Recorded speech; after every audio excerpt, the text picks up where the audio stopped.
मैं पवन पटेल स्वागत करता हूं आप सभी का एक बार फिर से आपके अपने यूट्यूब चैनल मैथ्स विद पवन पटेल में। इसको तो आप सभी जानते ही हैं, मैं पवन पटेल। और आज नॉर्मली सीधी सी बात है, ये वीडियो जो बनाई जा रही है इसका उद्देश्य ये है कि कुछ लोगों की मेरे पास ये आया था, कुछ स्टूडेंट्स हैं नॉर्मली, कुछ जिन्होंने कमेंट से किया था कि भैया कुछ इंग्लिश की स्ट्रैटेजी को लेकर के कुछ बताया जाए। इंग्लिश पे काफ़ी समस्या आ रही है सभी को। जनरली मुझको भी आती थी इंग्लिश में ही प्रॉब्लम आती थी, क्या बल्कि अभी भी आती ही है, उतनी ज़्यादा तो नहीं कह पाऊँगा। जनरली देखिए, आपने मेरा 2019 का, 2020 का, 2021 का, तीनों का ही सीजीएल का मेंस का स्कोर कार्ड भी देखा है, प्री का भी देखा हुआ है। तो आप ये आइडिया लगा ही पा रहे होंगे कि इंग्लिश मुझे कहाँ तक आती है। क्लियर है ना, इतनी सी बात, इतना सा आइडिया आप लगा पा रहे हो। अगर आपने नहीं देखे हुए हैं वो सारे वीडियोस, तो मैं डिस्क्रिप्शन बॉक्स में उन वीडियोस की नॉर्मली लिंक डाल दूंगा, जिनमें कि मेरे सारे स्कोर कार्ड्स दिए हुए हैं, ठीक है ना, 19, 20 और 21 के प्री और मेंस के। तो वो आप स्कोर कार्ड आप देख लीजिएगा जा करके, और उसमें एक लिस्ट बनी हुई है नॉर्मली कि मैंने अभी तक जितने भी एग्जाम्स दिए हुए हैं उन सबके मेरे स्कोर कार्ड्स दिए हुए हैं, जो भी मैंने क्वालिफाई किए हुए उन सबके स्कोर कार्ड्स दिए हुए हैं। तो उसकी एक पूरी प्लेलिस्ट बनी हुई है। उस प्लेलिस्ट में जब आप जाएंगे तो आप नॉर्मली आपको वो सारी चीज़ें मिल जाएंगी, 19 के, 20 के, 21 के सीजीएल, सीएचएल, एमडीएस सबके स्कोर कार्ड आपको मिल जाएंगे। आप देख लीजिएगा सभी में कि मेरा इंग्लिश का स्कोर कार्ड कहाँ तक मैं इंग्लिश कर पाया हूँ, ठीक है ना। ओके, देखिए सीधा सा ये है ना कि मुझे जो इंग्लिश आती है, मैं इतना जानता हूँ कि चूँकि मुझे स्कूल टाइम से ही जो इंग्लिश आती थी वो नॉर्मली इंग्लिश स्कूल में मुझे नरेशन, ग्रामर वगैरह बहुत अच्छी तरीके से पढ़ाई गई थी। तो मैं ये कहूँगा कि इंग्लिश का मेरा जो बेसिक है नॉर्मली वो स्कूल से ठीक ठाक अच्छा खासा था। पर देखिए सीजीएल के लिए अगर देखा जाए, देखिए पहली चीज़ तो ये है कि आप लोग वीडियो को पूरी देखिएगा, ठीक है ना, अराउंड 5-7 मिनट से ज़्यादा की नहीं होगी। और इसमें इंग्लिश की स्ट्रेटजी मैंने अपना सीजीएल को लेकर मैंने जिन बुक से पढ़ा हुआ है, जिन टीचर से पढ़ा हुआ है, मैं कल आपको उतना ही बताऊंगा, बस उसी में आपका काम हो जाना चाहिए, ठीक है ना। बाकी आप जानते ही हैं कि मेरा स्कोर कार्ड कोई बहुत ही बढ़िया नहीं रहा है इंग्लिश में, ठीक है ना। बहुत अच्छा होने का मतलब था 180 प्लस, 185 प्लस जाए, मेरा कभी नहीं गया आज तक। मैक्सिमम मेरा 166 नंबर रहा है ऐसे। उसके बाद में 160, फिर 152 आ गया 2021 में, ठीक है ना। तो ये चीज़ मैं कहूँगा। और एक चीज़ ये भी है कि देखिए मेरा जो स्कोर कार्ड है, मैं आपको इतनी सी बताना चाहूँगा, मेरा जो स्कोर कार्ड है, मैंने कभी भी इंग्लिश को लेकर उतना ज़्यादा मैं कंसर्न नहीं रहा, ठीक है ना। मैंने मैथमेटिक्स को सबसे ज़्यादा टाइम दिया है और इंग्लिश को मैंने इतना समय भी नहीं दिया। और दूसरी चीज़ ये इस कारण से ऐसा रहा है क्योंकि मैंने कभी भी स्टार्टिंग में, मैंने आपको बताया था पहले कि मैंने केवल मैथमेटिक्स और जीएस ही पढ़ी थी, इंग्लिश पढ़ाई नहीं, ठीक है। तो मैं यही कहना चाहूँगा जो भी लोग नए हैं नॉर्मली वो क्या करें, सीधी सी बात है कि वो स्टार्टिंग से ही अपने चारों सब्जेक्ट्स को लेकर के चलें, क्योंकि अब टाइम बदल चुका है, सिलेबस बदल चुका है, पैटर्न बदल चुका है, ठीक है। तो चारों चीज़ों को एक साथ लेकर के चलें, तभी ऐसा हो सकता है कि हाँ नहीं, सभी चीज़ें उनकी कमांड में, उनकी ग्रिप में अच्छी तरीके से आ सकती हैं, ठीक। मैंने इंग्लिश को लेकर कभी भी समय नहीं दिया है इतना ज़्यादा, मैं आपको पहले ये बात बता देता हूँ और आपको पूरी चीज़ बताऊँगा। देखिए सबसे पहले तो ये है, इंग्लिश पढ़ना मैंने जब स्टार्ट किया तो सीधा से ये किया, सबसे पहले मैंने उठाई एसपी बख्शी। एसपी बख्शी का सोच है कि मेरे भैया, उन्होंने कहा था कि हाँ एसपी बख्शी के, उनका एक मित्र था, उन्होंने कहा था कि मेरे मित्र को एसपी बख्शी जो है वो पूरी सही से एकदम याद है, तो उससे आप वर्ड पूछिए तो भी हो जाएगा। मुझे भी लगा नहीं, मैं भी याद कर लूँगा पूरी, तो मैंने भी एसपी बख्शी की वोकैबुलरी उठाई। तो सबसे पहले मैंने क्या किया जा करके, इसके जो सबसे एसपी बख्शी में स्टार्टिंग में दिया 1 वर्ड सब्स्टिट्यूशंस दिए हुए हैं, ठीक है ना, साथ से 1 वर्ड सब्स्टिट्यूशंस ही हैं, या फिर होमोफोन्स है स्टार्टिंग में, सबसे पहले होमोफोन्स दिए हुए ना, होमोफोन्स किए सबसे पहले, फिर उसके बाद में 1 वर्ड सब्स्टिट्यूशंस की मैंने, उसके बाद में वर्ड विद मीनिंग्स करी, और फिर एडिशनल वर्ड फॉर प्रैक्टिस करी। ये 4 चैप्टर हैं जो कि मैंने इंग्लिश के एसपी बख्शी से पढ़े हुए हैं। उसके बाद मैंने एंटोनिम और सिनोनिम्स ये एसपी बख्शी की बुक से नहीं पढ़ा हुआ है, इतनी बात मैं आपको बता देता हूँ। केवल ये 4 चैप्टर्स हैं। कौन कौन से? एक होमोफोन्स, एक 1 वर्ड सब्स्टिट्यूशंस हैं, उसके बाद में वर्ड विद मीनिंग्स और एडिशनल वर्ड फॉर प्रैक्टिस। ये 4 चीज़ें हैं, केवल यही 4 चैप्टर हैं जो कि मैंने एसपी बख्शी से पढ़े हुए हैं, ठीक है ना, वोकैबुलरी को लेकर के। इनकी वोकैबुलरी को मैं आपको कुछ इस तरीके से बता देता हूँ। मैंने पढ़ा कैसे, अगर देखा जाए तो सिंपली मैंने पढ़ा ऐसे है ना कि होमोफोन्स का सबसे मैंने एक पेज पढ़ा केवल, क्योंकि मैंने इसको तैयार करने में अराउंड 5 से 6 महीने ले गया था मैं, मुझे याद है, ठीक है ना। मेरे मित्र ने लेकिन एक ही महीने में सब तैयार कर दिया था, ये भी बात बता देता हूँ आपको। तो सीधा सा मतलब ये है कि मैं क्या करता था नॉर्मली, मैंने एक पेज पढ़ा पहले जस्ट, उसके बाद में सुबह टाइम में मैंने उसको पेज को पढ़ा, शाम को उसकी वर्ड मीनिंग्स लिखी, फिर शाम को ही मैंने अगले पेज की मीनिंग्स, क्योंकि मैं क्या करता था, मैं हिंदी में लिख लेता था मीनिंग्स, तो शाम को ही मैंने अगले पेज की जो मीनिंग है वो हिंदी में लिख ली। सुबह जब हुई जा करके तो फिर मैंने अगला पेज को सब पहले काम क्या किया, जब सुबह हुई तो मैंने पहले वाले पेज को रिवीजन किया और नेक्स्ट पेज को उसके बाद में याद किया। फिर जब रात हुई दूसरे दिन तो मैंने पहले वाले पेज की और दूसरे वाले पेज की दोनों की मीनिंग लिखी, लिखा है मैंने, इतनी बताया तो आपको। अगर आप लिख कर याद करेंगे, चूँकि आप जानते हैं कि आपके में मिस स्पेल्ड, करेक्ट स्पेल्ड, ये सब चीज़ें भी आती हैं, तो सीधी सी बात है आपको नॉर्मली इसकी मीनिंग पता होनी चाहिए हो, ठीक है ना, स्पेलिंग पता होनी चाहिए, तो ये चीज़ होती है। दूसरी चीज़ आती है जा करके आपकी, हाँ, तो नॉर्मली क्या, फिर तीसरे दिन जब मैं गया तो मैंने कहा कि पहले 2 दिन का रिवाइज़ किया, तब तीसरे दिन का याद किया है। पहले 2 दिन का रिवाइज़, देखिए मैं सीधे से बता रहा हूँ, रिवीजन पे जोर देना है आपको। नया आप पढ़ रहे हैं, नया आप थोड़ा पढ़िए, लेकिन रिवीजन पूरा करिए, ठीक है ना। तो मैं यही करता था नॉर्मली कि एक दिन पढ़ा, लेकिन पिछले जितने, जब मैंने 7वें दिन जब मैं पहुंचा तो पिछले 6 दिन का पहले रिवाइज़ किया, फिर 7वें दिन का पढ़ा, फिर 7वें दिन की रात में पूरा 7 दिनों का लिखा, पूरे 7 पेजेस लिखे। समझ में आ रही है ना आपको बात क्या? और लिखता मैं क्या था ये आपको बताऊंगा। तो वर्ड और उसकी meaning, English to English, English to English, English to English लिखते चले गए, ठीक है ना। नॉर्मली इतना सा रहता है, तो ये आप करना रहेगा, आपको इस तरीके से हो सकता है। और दूसरा अगर आप फिर देखें जा करके तो फिर इतना हो जाएगा। तो इस तरीके से मैंने क्या किया, होमोफोन्स तैयार किए, फिर वन वर्ड सब्स्टिट्यूशंस तैयार किए, फिर उसके बाद में वर्ड विद मीनिंग्स, फिर additional word for practice. Normally एक पेज मैंने 1 पेज पर डे डिसाइड किया हुआ था, ठीक है ना, उसी हिसाब से मैं चल रहा था। तो सीधा सही है राजा करके, तो अराउंड 3 से 4-6 महीने लगभग लग गए थे, 5-6 महीने लग गए थे, कंप्लीट हो गया था पूरा। उसके बाद मैंने वोकैबुलरी के लिए क्या किया है, उसके बाद मैंने वोकैबुलरी के लिए किया, MB पब्लिकेशन की बुक आती है ना एक, इसमें प्रीवियस ईयर पेपर्स दिए रहते हैं, आगे वर्ड मीनिंग दी रहती है। उसका मैंने क्या किया जा करके, उसमें मैंने ये काम किया हुआ है कि भैया जो आगे की तरफ जो क्या वो नहीं दे रहे होते हैं जा करके वन वर्ड सब्स्टिट्यूशंस, वो मैंने सारे के सारे पढ़े, सारे के सारे पढ़े। उसमें 2 ही चीज़ें दी हुई हैं, एक वन वर्ड सब्स्टिट्यूशन दिए हुए हैं आपकी MB पब्लिकेशन की जो बुक आती है, ठीक है ना, एक वन वर्ड सब्स्टिट्यूशन दिए हुए हैं, दूसरा आपका इडियम फ्रेजेस दिए हुए हैं। मैंने फ्रेजेस कभी नहीं पढ़े हैं, आपको बता देता हूँ, इडियम्स ही पढ़े हैं, ठीक है ना। तो वोकैबुलरी में मैंने जितना आपको एस्पेक्ट बताया वो पढ़ा। उसके बाद मैंने क्या किया, MB पब्लिकेशन में गया, उसमें मैंने सीधा से जो वन वर्ड सब्स्टिट्यूशन जितने दिए हुए थे सारे प्रीवियस ईयर के हैं, चूँकि ठीक है ना, वो सारे के सारे आपके प्रीवियस ईयर के हैं, तो उनको पढ़ना बहुत मस्ट है। तो आप वो सारे के सारे मैंने पढ़े। उसके बाद मैंने वन वर्ड सब्स्टिट्यूशंस पढ़े सारे के सारे, ठीक है ना। चूँकि इसमें देखिए अब ये सब पढ़ने में क्या है ना, मेरे मित्र भी थे साथ में, तो हम सभी लोग नॉर्मली 3 लोग थे, तो 3-4 लोग थे, उस हिसाब से अपना पढ़ते थे, तो ग्रुप स्टडी टाइप में करते थे, तो वो बढ़िया रहता था, ठीक है ना। तो कुछ इस तरीके से नॉर्मली तैयार की ग्रामर। और ग्रामर के लिए मैंने बस MB, उसके बाद मैंने कुछ दिनों के लिए मैं लेकर तो नॉर्मन लुइस भी लेकर के आया, उसको भी पढ़ने का ट्राई किया। ब्लैक बुक भी नॉर्मली ऑनलाइन डाउनलोड करी थी, और फिर एप्लीकेशन डाउनलोड करके उसको भी थोड़ा सा पढ़ा, पर मैंने कंप्लीटली बता रहा हूँ, मैं आपको पढ़ नहीं पाया। अगर आप SP बख्शी की जितनी मैं बता रहा हूँ उतनी वोकैबुलरी पढ़ लेते हैं, उसके बाद में MB पब्लिकेशन में जो आगे की तरफ वोकैबुलरी दी हुई है, वन वर्ड सब्स्टिट्यूशंस और इडियम्स, इतना अगर आप पढ़ लेते हैं तो मैं नहीं समझता हूँ कि आप उसके बाद कोई सी भी वोकैबुलरी की बुक उठाइए, 70% सिलेबस आपके दिमाग में होगा।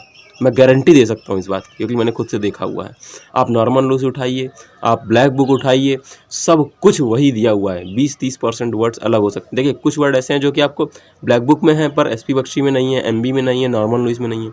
कुछ ऐसे हैं जो नॉर्मन लुइस में है, ब्लैक बुक में नहीं है, MB में नहीं है और SP बख्शी में नहीं है। तो ये चीज़ें, पर आप एक बुक अगर आप पकड़ लें तो मुझे तो जो सबसे ज़्यादा बेस्ट बुक लगती है, मैंने जो पढ़ी है वो SP बख्शी है। पर मैं सजेस्ट ये करूँगा कि आप लोग SP बख्शी पढ़ें, लेकिन साथ ही साथ में अगर आप नॉर्मन लुइस को पढ़ पाएँ या फिर ब्लैक बुक पढ़ पाएँ तो और भी ज़्यादा अच्छा होगा। क्योंकि आप देखिए ना कि मेरे जितना पढ़ेंगे तो वहीं तक पहुँचेंगे जहाँ तक मैं पहुँचा हूँ, और मैं ये नहीं चाहता हूँ कि आप वहीं तक पहुँचें, मैं ये चाहता हूँ कि आप मुझसे भी अच्छी पोस्ट तक जाएँ। क्योंकि सीधी सी बात, वो हर आदमी के दिमाग में, हर व्यक्ति के दिमाग में, हर पार्टिसिपेंट के दिमाग में अपनी खुद की एक पोस्ट होती है कि मैं यहाँ तक पहुँचूँगा। तो वही मैं चाहता हूँ कि मैंने जहाँ तक पढ़ा है मैं आपको वो तो बता ही रहा हूँ, लेकिन उसके आगे आपको अगर जाना है तो उसके लिए भी बता दे रहा हूँ कि आपको ये करना पड़ेगा। तो ठीक है ना, सिंपल सा की है। तो अगर आपको देखिए मैंने जितना पढ़ा है 166 मैक्सिमम आपको मैं बता चुका हूँ, आप भी वहीं तक जा पाएंगे उसको पढ़ के मुझे लगता है। लेकिन हाँ, अगर वोकैबुलरी के लिए बात कर रहा हूँ, मैंने ग्रामर नहीं बताया अभी तक, वोकैबुलरी। अब अगर बात करते हैं सिंपल सी किसकी, ग्रामर की। ग्रामर की अगर हम बात करते हैं जाकर के, तो ग्रामर में मैंने क्या किया है, सबसे पहले तो मैंने क्या किया था, मैंने टीचर से नॉर्मली थोड़ा सा पढ़ा था ऑफलाइन में, पर मुझे उतना ज़्यादा समझ में आया नहीं, तो मैंने वो नहीं पढ़ा। इंग्लिश का मैं पढ़ता हूँ, मैंने 3 टीचर से पढ़ा हुआ है, लेकिन मैंने किसी के भी नोट्स आज तक कभी रिवीजन नहीं किए हैं। बस जब पढ़ा रहा था उसी समय पढ़ के लिख लिया, काम खत्म, ठीक है ना। इसलिए बता रहा हूँ आपको, रिवीजन नहीं किया मैंने 166, आप रिवीजन करिएगा ज़रूर, 180 पार करेंगे। 135 नंबर का क्वेश्चन पेपर आएगा इस बार इंग्लिश का, जिसमें मैं समझता हूँ कि अगर आपके 110, 112 के राउंड जाएंगे तो आप बहुत ही अच्छा स्कोर करेंगे, ठीक है ना। तो मैंने कभी रिवीजन नहीं किया, लेकिन आपको रिवीजन करना है, ठीक है ना। जिस नॉर्मली टीचर के भी आप पढ़ रहे हैं इंग्लिश, मैंने देखिए सबसे पहले क्या किया इंग्लिश के लिए, अगर देखा जाए वो ग्रामर के लिए मैंने सिंपल से क्या किया, सबसे पहले तो ऑफलाइन क्लासेस में गए, लगभग मैंने 2 महीने पढ़ा, और मुझे कुछ उतना मज़ा नहीं आया। 2 टीचर से पढ़ा बल्कि 2 महीने में नहीं उतना समझ में आया। फिर उसके बाद में मैंने 2019 का पेपर में दे चुका था, 20 का पेपर में देने जा रहा था। 20 का मेरा टियर 1 हो चुका था शायद से, और टियर 1 नहीं हुआ था, टियर 1 उसके पहले ही मैंने क्लास ली थी जयदीप वर्मा सर, जयदीप सर की हमने क्लास एक ली थी। उसमें रिकॉर्डेड बैच नहीं था, मतलब ऑन लाइव बैच था वो, जब कोविड चल रहा था उस समय 2020 में कोविड चल रहा था। कोविड टाइम पे लिया था मैंने बैच लिया था मैंने बैच को आराम से घर में रहते थे अपने यहीं गांव में ही तो आराम से यहाँ से उसको पढ़ता था, पढ़ते रहे। पर मैंने उस क्लास को भी कभी सुबह अगर क्लास दोपहर में क्लास हो गई तो मैंने शाम को सुबह कभी रिवीजन नहीं किया, ठीक है ना, कभी भी रिवीजन नहीं किया है। मैं आपको बता रहा हूँ, बस यही मेरा ड्रॉबैक रहा है। इंग्लिश पर ज़्यादा फोकस ना करना ही मेरा ड्रॉबैक है बस केवल, ठीक है ना। तो मैंने कभी रिवीजन नहीं किया, तो वो मैं लिखता गया, मतलब नोट्स मेरे पास पूरे बंडल बना रखा हुआ है, नो डाउट। उसके बाद में फिर 20 का मेंस दिया है, प्री दिया है। 21 का देने जब गए तो भी मेरे पास में, क्योंकि उसकी 1 साल वैलिडिटी थी, वो फिर भी पड़ा हुआ था।